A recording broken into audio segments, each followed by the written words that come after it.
diam Pak Kapolres dulu. Kapolresnya dulu seperti saya Pak. Ya jadi Pak Jis memang harus paralel dengan Pak Dandim dan dari Satpol PP ini, terutama penegakan PSBB ini memang tidak gampang, apalagi untuk daerah padat seperti Depok ini. Padat Depok, jumlah penduduknya 2 juta Pak ya? 2,3 juta untuk daerah sebesar ini. Ini 2,3 juta itu sama dengan separuh Singapura. Singapura 5 juta. Dan hampir sama, kurang sedikit dari negara New Zealand. Negara New Zealand hanya 3,3 jutaan lebih. Iya. Saya pernah itu tahun di sana sekolah dulu. Jadi yang harus dikerjakan memang di PSBB ini terutama namanya pembatasan sosial skala yang besar. Masalahnya ukuran besarnya berapa? Kalau di DKI tegas, besar itu di atas 5 orang. Di atas 5 orang nggak boleh. Di sini mungkin perlu ada sedikit juga aturan. Dia bilang perlu sudah ada. Peraturan yang bentuk peraturan perwali atau perwali Pak? Dari gubernur ke wali kota ya. Itu sama proses Pak dengan DKI. Oh sama Pak ya? Sama proses. Yang 5 orang itu? Ya, batasannya. Oke. Tapi sanksinya nggak ada ya? Sanksinya nggak ada. Kalau sanksi harus pakai peraturan daerah. Kalau perda boleh ada sanksi kan. Tapi ini ada sebenarnya kerjasama sama dari Polres bisa menerapkan pasal 216 KUHP ya kan, yang tidak mengikuti perintah dari petugas. Kemudian yang kedua juga undang-undang karantina. Situ jelas undang-undang karantina ada pasal pidananya yang menyatakan barang siapa yang tidak melaksanakan undang-undang ini dapat dikenakan pidana sekian, termasuk denda. Nah, PSBB itu sudah berarti keputusan dari Menteri Kesehatan. Di situ di pasal 49 saya hafal betul disebutkan penentuan apakah karantina wilayah dan PSBB ditentukan oleh Menteri Kesehatan. Menteri yang dimaksud adalah Menteri dalam bidang kesehatan. Tapi Menteri bisa mendelegasikan ke bawah kepada misalnya kepala daerah, kepada gubernur, kepada wali kota. Jadi keputusan Menteri sebetulnya juga bisa mendelegasikan. Nah, jadi undang-undang karantina itu Pak Jis bisa masuk. Undang-undang nomor 6 tahun 2014 ya. Itu lihat di pasal pidananya. Karena PSBB itu ditentukan oleh Menteri berlaku di Depok, maka pasal pidananya juga bisa diterapkan. Tapi ini harus sekali lagi disosialisasikan dengan teman-teman semua yang sini dan harus kompak antara Forkompinda, dukungan Pak Wali Kota, Pak Ketua DPRD, Pak Dandim, Pak Kajari. Tadi kita jam 11.30 ratas dengan Bapak Presiden dan seluruh Menteri, Jaksa Agung, Panglima TNI dan Kapolri. Jaksa Agung menyampaikan suara seperti itu. Tadi beliau minta waktu bicara. Beliau menyampaikan Bapak Presiden di Kota Pekanbaru itu sudah melakukan langkah yang lebih berani. yaitu mereka berani menerapkan sanksi bagi yang melanggar PSBB, dikenakan pasal 216 dan undang-undang karantina kesehatan. Kami mendukung. Suatu saat kita perlu melakukan itu. Cuma Presiden tanya, sanksinya apa? Hukuman atau denda? Denda, Pak. Oke, boleh gitu. Itu Pak Jaksa Agung yang menyampaikan tadi. Mungkin ini semua saksinya ini dirjen. Kita barusan rapat selesai langsung ke sini tadi.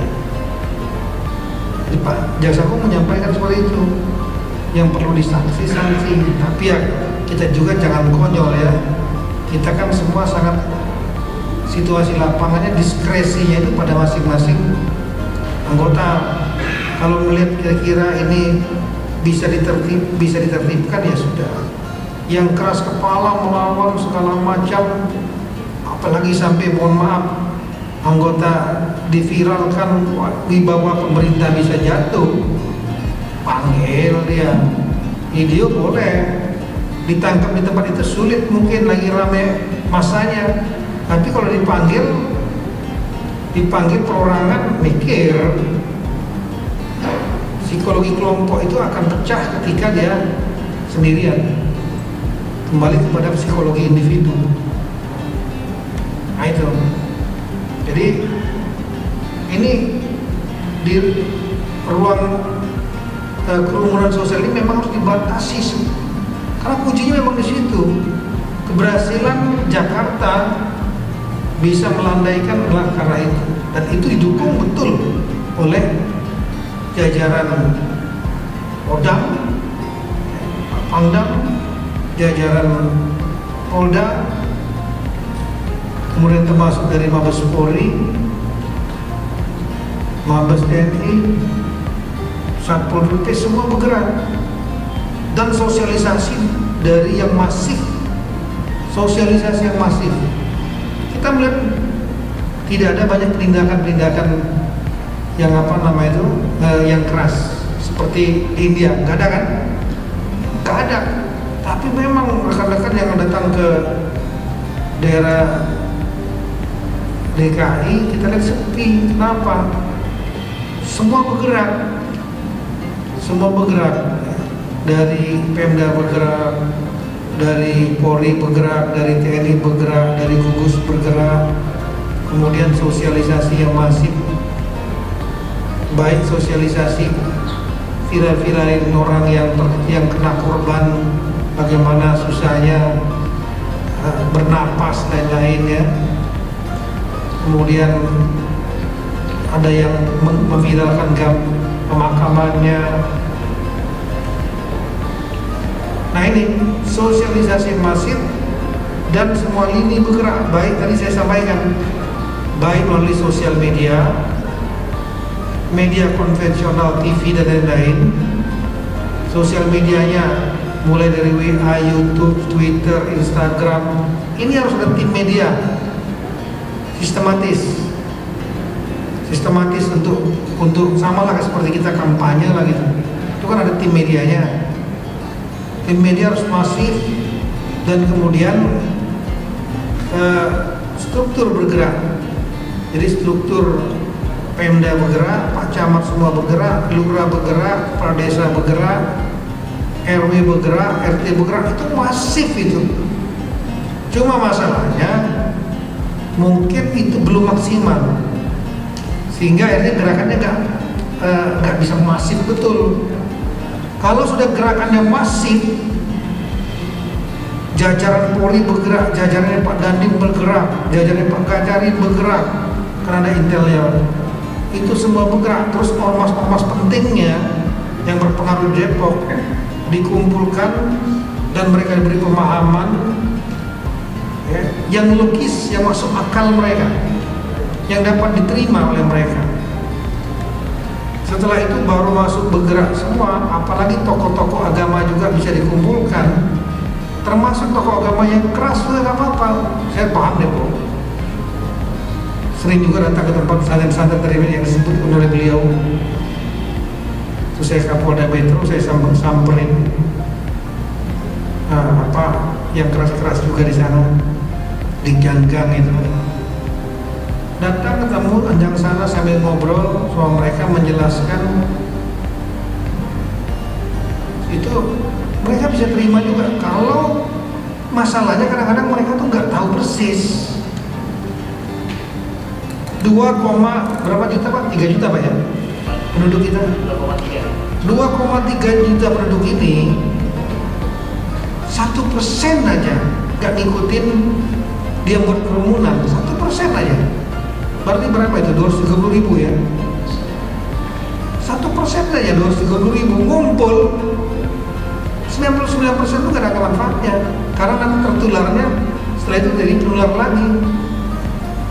Tadi Pak Wali menyampaikan setelah PSBB malah meningkat. Saya kaget meningkatnya karena apa? Tapi setelah beliau sampaikan karena adanya masif atau rapid test atau testing yang lebih banyak. Ya wajar, testing lebih banyak. Ini kan data yang ada itu biasanya data pasif. Data pasif itu data orang yang ke rumah sakit kita pakai. Siapa yang datang ke rumah sakit positif, nah itu dicatat positif sekian. Tapi yang ada di masyarakat yang kita tidak melakukan proaktif itu gunung esnya lebih besar. Ibarat puncak gunung es nih, yang datang ke rumah sakit itu puncaknya, di bawahnya jauh lebih besar. Maka ketika dilakukan testing secara proaktif pada mereka, dimakamkan tadi dimakamkan di tempat tertentu Pak ya? Sudah dimakamkan di tempat khusus yang apa? Ada yang di tempat itu. Iya, tapi tolong prosedur COVID-nya tetap harus dijalankan. Artinya harus dibungkus dengan plastik jenazahnya atau petinya. Ada yang petinya, ada juga yang jenazahnya, karena untuk supaya dia jangan sampai virusnya keluar lagi. Ini harus tetap dilakukan. Nah, kalau data kematian itu nggak bisa dibohongin, karena kematian itu kelihatan. Kalau dia kematian dengan gejala-gejala seperti COVID, dianggap dia adalah meninggal karena COVID.